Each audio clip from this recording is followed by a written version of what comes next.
This week's edition of In Focus.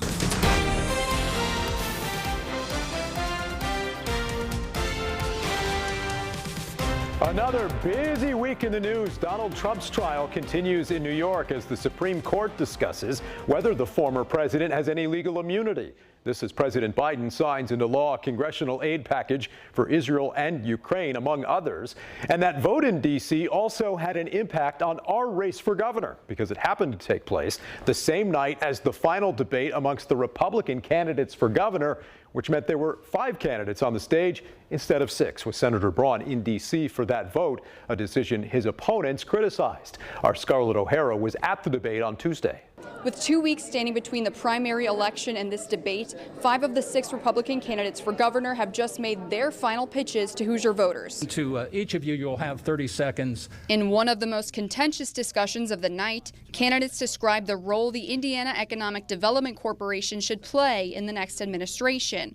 Former Attorney General Curtis Hill claims the IEDC lacks transparency. We have 2 people here on stage that are actually part of the EDC problem, and we need to be able to fix that problem by bringing transparency into the process. Former IEDC President Brad Chambers used it as an opportunity to bring up assets he believes the state has against its competition. There is an abundance of water in this state, but the career politicians like Suzanne Crouch didn't take the time and didn't have the interest in studying it, in knowing that it's an asset. Current Lieutenant Governor Suzanne Crouch defended her time as a public servant, saying one of her top priorities is eliminating income tax. We can put thousands of dollars back into their pockets every year.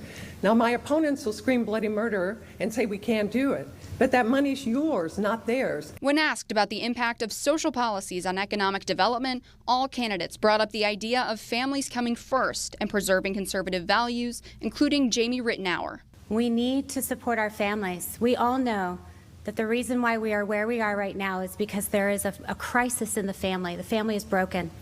The state of Indiana is for life. On the topic of stagnant test scores and graduation rates in Indiana, former IEDC President Eric Doden was among several on stage who want to give parents more of a say in their kids' education. But we also have a teacher investment program. We're going to invest in our teachers.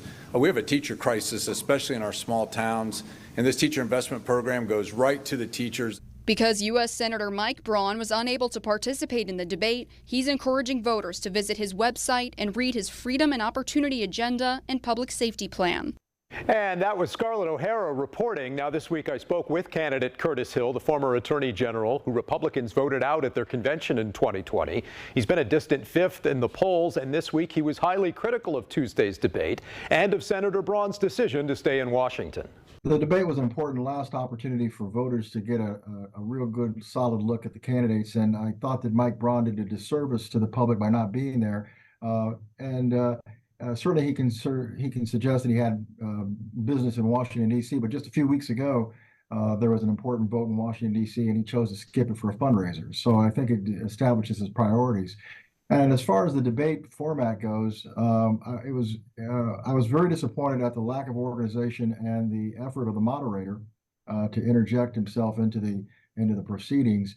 It's one thing to stimulate conversation and policy issues, but I thought that was going far and away distracting from the important role the debate was intended to play. So I was very critical and still remain concerned that process was flawed. What are your expectations for election night? The polls have shown Senator Braun with a 20 to 30 point lead. You've been a distant 5th in those polls. Can you or any of Mike Braun's opponents make a case that this race is still winnable? Well, from the numbers that are being talked about, whether you agree with them or not, the one number that keeps consistent is that there's over 40% of the electorate that is undecided. And with 6 people in the race, it calls upon a number of 25% perhaps to be the winner.